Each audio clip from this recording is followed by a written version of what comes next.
Welcome, Clownheads. I'm the Fantasy Clown along with Trader Dan. We're going to take a look at Marshalgore and his team in a 10-team league and kind of break that down.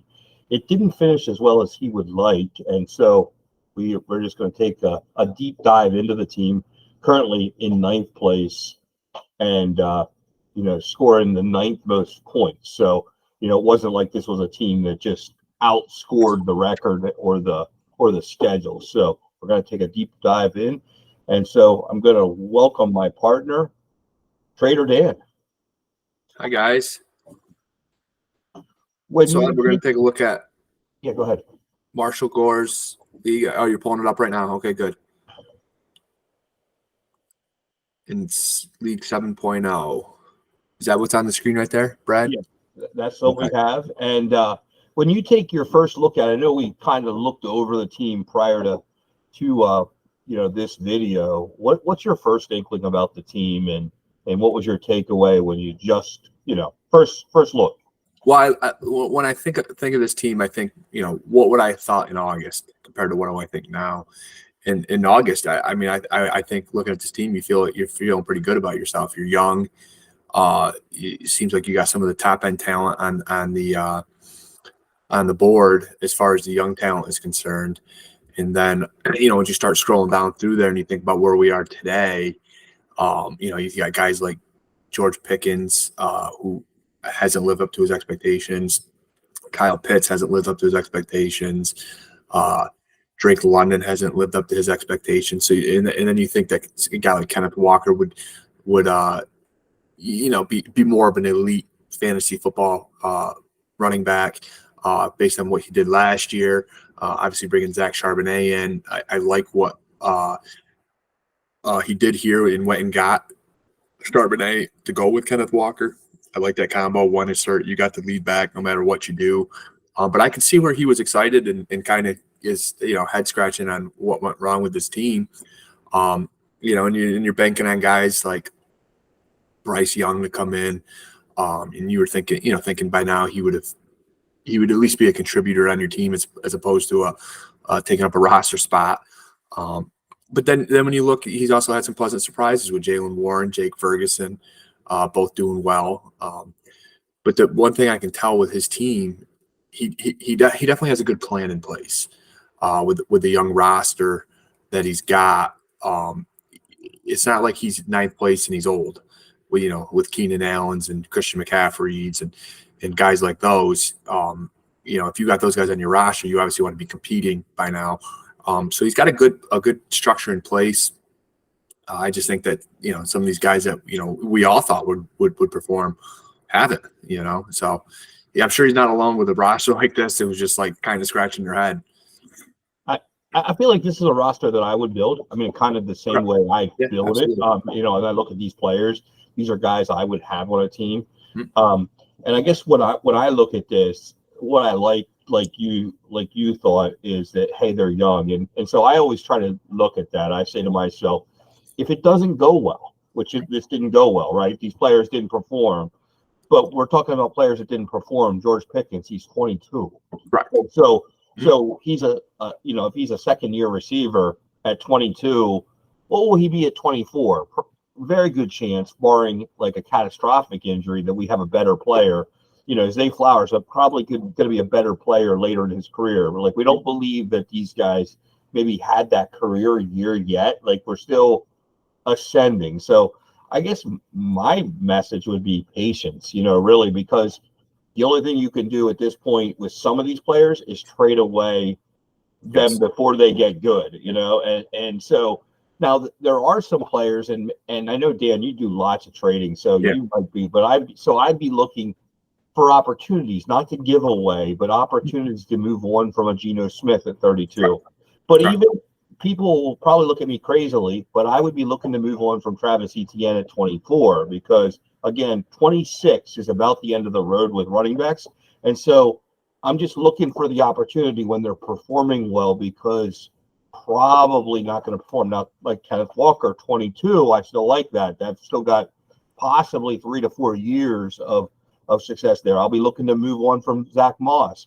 but not at all costs, because he's a guy that I feel like could be at least Deontay Foreman from the Panthers last year.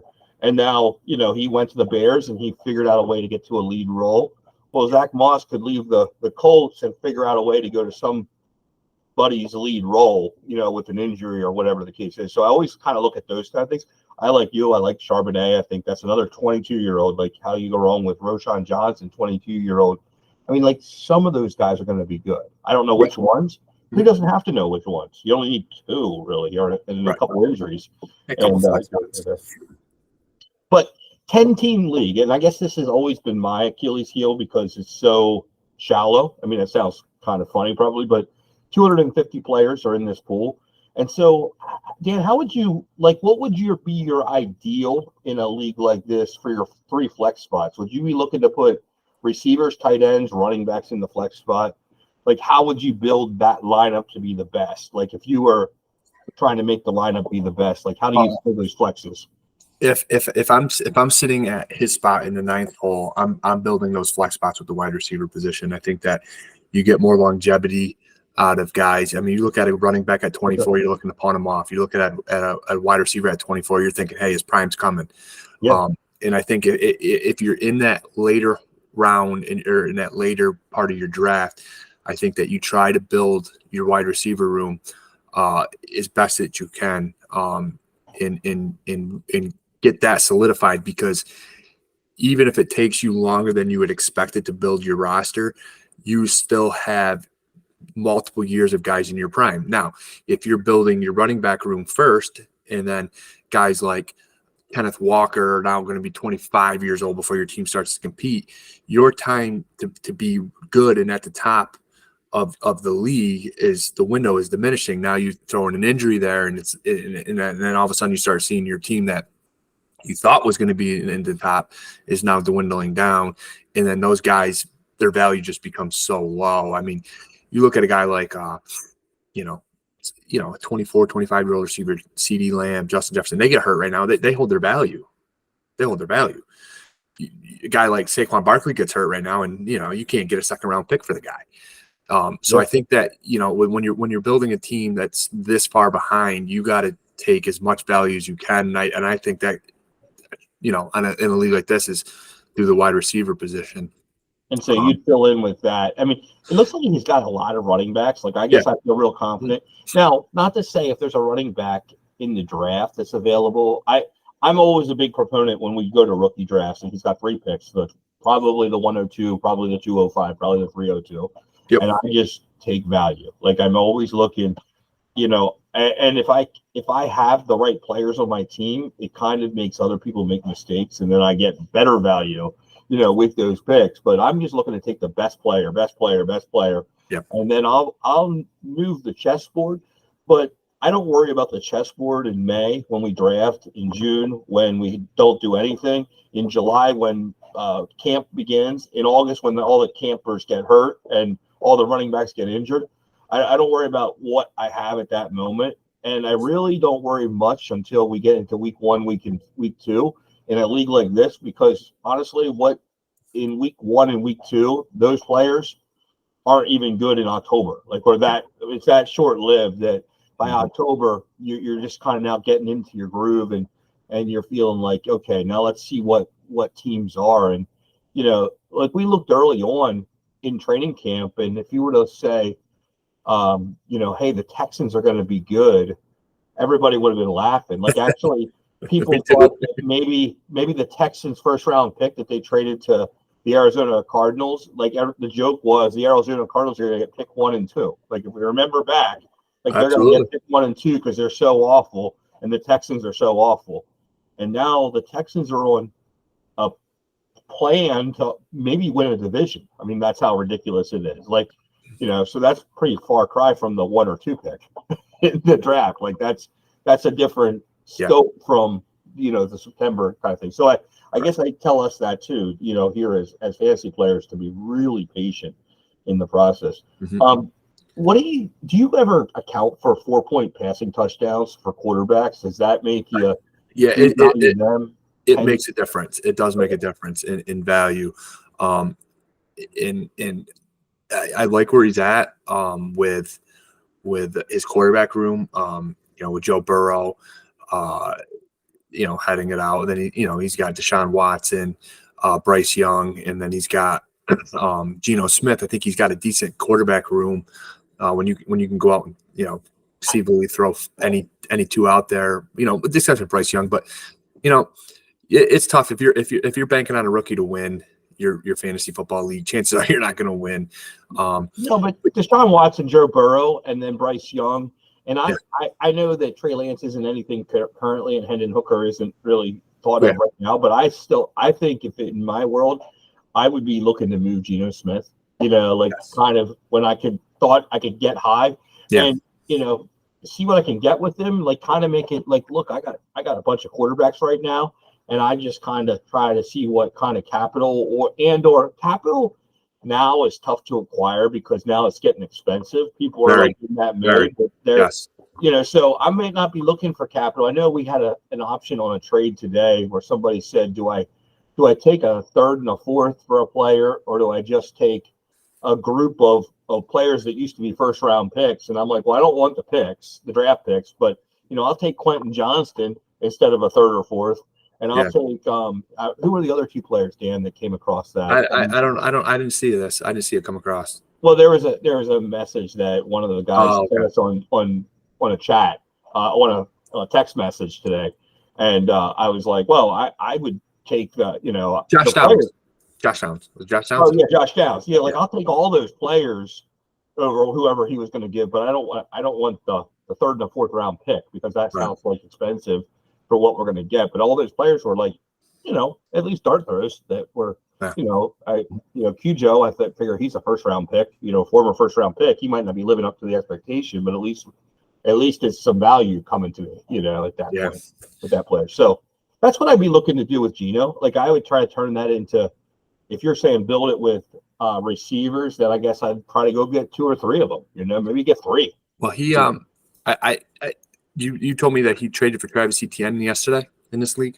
I thought I saw it on our Discord that if that's the case, his trade deadline's still open. So some tips that I would give him and this team is exactly what you're saying. Let's get rid of some of these older guys, the Geno Smiths, Zeke Elliott. He's going to bring extreme value right now. Now is the time to sell Zeke. Oh yeah, to a playoff team. 2 weeks ago you couldn't get a second round pick for him. Now you could probably get a second and maybe plus to a team that's desperately going. Also too, I would take a look at Jaylen Warren and see.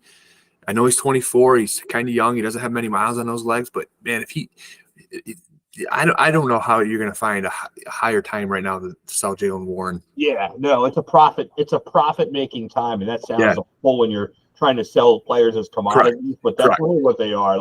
Because if he doesn't win next year, that puts Jaylen Warren at 26. That puts him at he's not a year younger than it puts him on Tony Power's age. It puts him a year younger than Austin Eckler. All of a sudden you start getting into that age where it's like, and then he's going to want the contract. You know what I mean? And he's probably not going to get it. Yeah. Well, he's not going to be part of their bell cow plans. When they're done with Najee, they'll go get a 22-year-old somewhere. And then he's sitting with Samaje P. Ryan, Zay Jones. Yeah. Those guys are valuable right now. I mean, Zay Jones is very valuable with Christian Kirk going down. He put up a 13 plus in Clownheads the other day. He's bringing value. And I just think that if you're able to move some of these guys now before this trade deadline to these playoff teams, I mean, you don't waste your time trying to sell them to a team that's not going to make the playoffs. It makes no sense. They don't want them. Would you sell Zay Jones for a third round pick in a 10-team league? Probably, right? At that point, I would try to sell Zay Jones with my third and try to get into the second round. Okay, makes sense. And 302 though, you might be getting a 210. What's the difference? Oh, is he 302? I thought it was 306. No, he's got 302. Yeah. I don't know. Maybe offer your 3-2 with him and try to get someone else's third and a second or something like that.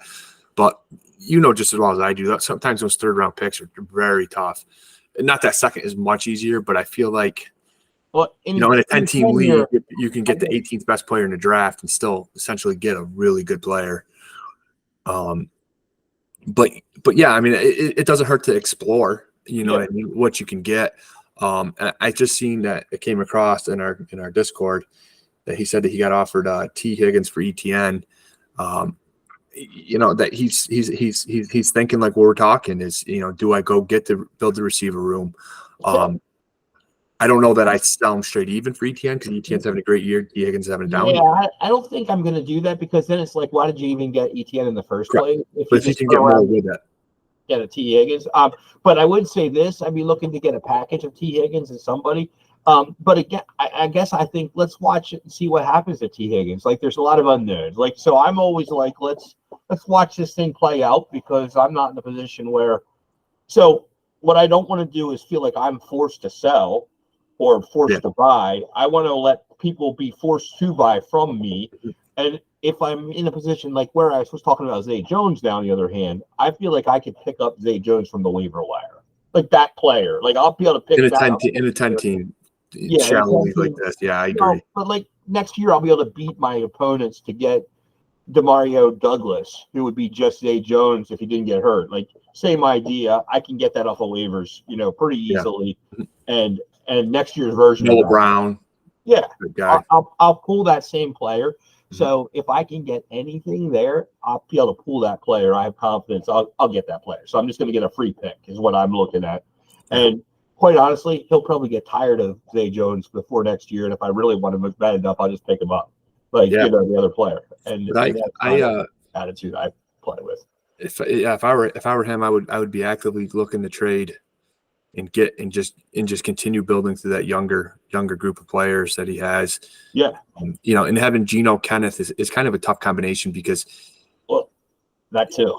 They run the ball in for the touchdown, Kenneth gets the points. If they throw it, Geno gets the points. I get it, but it's not like it's Purdy and McCaffrey where sometimes Purdy throws him the ball and he gets a touchdown. Well, and let's be honest, the reason I'm not a Geno fan as a general rule is the idea of the Seattle Seahawks is their identity is let's run the football. Run the ball. So I really want their running game. I'm not that interested in their passing game. And maybe it's hit or miss. Yeah, and maybe that's the problem with their passing game that I always find is that I've had too much DK Metcalf in my life, and he seems to come and go way too much for my liking. Because when you have DK Metcalf, you have to start him, and you have these zeros that you have to navigate through. And I know you beat me in week 16 one year. It must have been back in 2019 or something, Dan. But it was a long time ago. But you just like crushed me. And DK Metcalf got me like a 1 point or something stupid. Maybe he had that. Was that the catch? He had a game where in the playoffs against you that he had one catch for -1 yard. and that's I'm your like, 0.9. and I am like, you got to be freaking kidding me. We'll have to look back, but it was, I think, in the 2019 playoffs. And it's just hard. But that wasn't the only time that he had those kind of games. Like, I guess that's the worst part of it is it wasn't like it was a one time. I can live with one time, Right. But it happens all the time. So Yeah, that would be my breakdown. I do like the quarterback room. And of course I always look at quarterback rooms. Dan, you look at tight ends. I feel like those are pretty good here in this team. yeah. His tight ends look good. They're young. They're people gotta realize Kyle Pitts is 22 years old. I mean, he seems like he's been in the league for 5 years now, but he's 22. And then they're gonna get that together. He's gonna be what he was drafted to be. He's gonna be a dominant tight end down the road someday. It's just frustrating for the owners right now. But we used to live in a NFL where tight ends took years and years before they started to produce because so much is asked of them. With blocking schemes and route running and stuff like that, blitz pickups. It's just there's a lot to ask of a tight end where it takes a while to develop. So, just be patient with your tight ends. They're gonna perform. I'm looking at it to unload your veterans right now. You're not in the playoffs. Unload them. Get what you can get. Within reason. You don't want to load up a team that for nothing. And put guys in the playoffs that but you also want to make sure you're doing what's best for your team, and that's right now is unload them veterans because if you can, but honestly, you don't have to either. no, Like, don't feel like, oh, I got to unload them at all costs to get rid of them. no, The fourth you got to round, get value. but Even if you take a little less on the value side now, it'll pay off later. Yeah. If you get, I mean, I wouldn't be afraid to move Do them. 2-for-1s, 3-for-1s. Go out there and try to get a package deal where you send Gino with Zeke and P Ryan and pull back out of the deal. Josh, maybe not Josh Downs, but somebody that could help you build that young team. And then you're gonna have pick 1.02. You're gonna have the choice of anyone, probably with the exception of Caleb Williams. So you're gonna have Marvin Harrison sitting there, Brock Bowers sitting there. If you want to go quarterback, you're gonna have a fistful of quarterbacks that are all gonna be in that vicinity. So 1.02 is not a bad spot to be. No, and especially with this team, getting another dynamic receiver would be really awesome. That's exactly where I would be heading in that 1.02. Just go snag. That things line up the way. Now, if it's JSN going to Seattle, it's that kind of a bad environment. You know what I mean? Where you're the number 3 option, then it would be.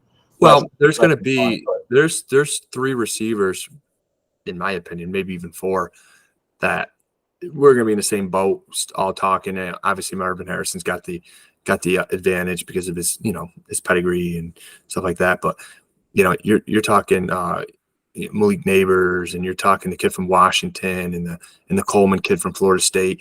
They're going to be talented guys. I think you grab one of those guys. You may not grab the best guy, but you grab one of those guys and stick them with Zay Flowers and George Pickens and start building around that, and you're going to find yourself in a pretty good situation in a couple of years. I'm gonna run through some guys here before we go, Dan, and I'm just gonna kind of say some untouchables, and I'm gonna let you stop me if you think there is somebody that I wouldn't move, but I'm gonna look at the quarterbacks. I'm gonna really still keep Watson unless I got knocked an offer off of there. And the only guy I would move in the quarterback room would really be Geno Smith. I'd want to see the other 5 guys, into fruition, and until I got just something I couldn't refuse. Yeah. I mean, obviously nobody's untouchable, but the other 4 or the other 5 would be close. In the running back room, I would really be hesitant to move guys like Charbonnet, Roshan Johnson.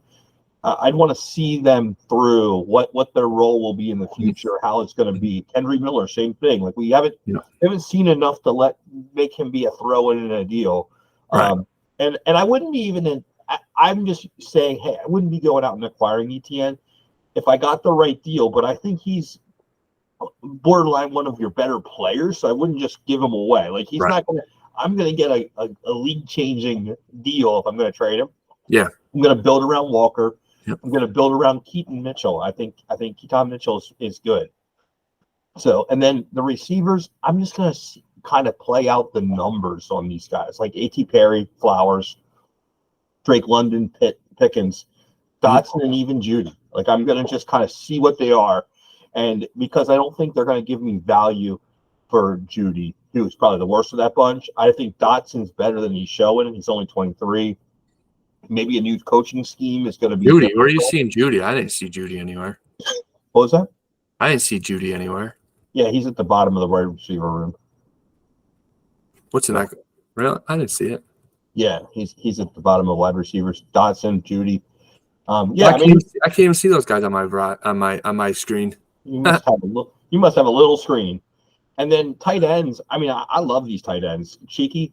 And Tucker Kraft is even a poor 22-year-old for the Packers is putting up numbers, and if he's your tight end 4 when you're only starting 1, that's freaking stout. Like I'd just be waiting for the injury, like happened this year, and then you got Ferguson and Pitts, and just a lot there. I guess as I come away, obviously Zeke today, or before he's done starting, I could see moving him. I could see moving Gino, just to get those guys off the roster, and if I could get a real league altering deal for ETN, but that's not, I don't think, for as we've kind of thought it through as well. I'm not going to just do that for Higgins because Higgins isn't a true number 1 right now. He's a number 2. Maybe he'll get a deal that gets him to be a number 1, but I want to see it. I want to see it. I don't want him to go to the Giants to be the number one because I know how that goes.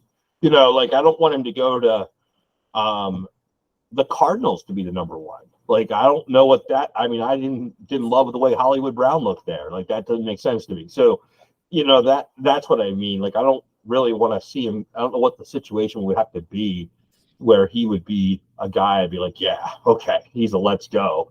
And right now, at least ETN is a let's go player. Right. He's a guy that you can say that. So I guess I'd want to have that back. Right. If I'm going to move, and I guess August, that's when I want to trade, or July when somebody's really hyped up about it. But I would probably think you have to let the draft happen first. So that's what I have. Any parting thoughts, Dan, as we've kind of beat this team up? No, I think he's he's on the right path to building. Just kind of keep plugging away and hope that playoff team. This is a playoff team next year. I mean, I would go out on the limb and say I think this is a playoff team next year. Yeah, much Zeke is already having a phenomenal game today, so now might not be a bad time to get him up on that trade block. Get him on the block, absolutely. All right, well, for Trader Dan, I'm the Fantasy Clown. So long for now. All right, guys.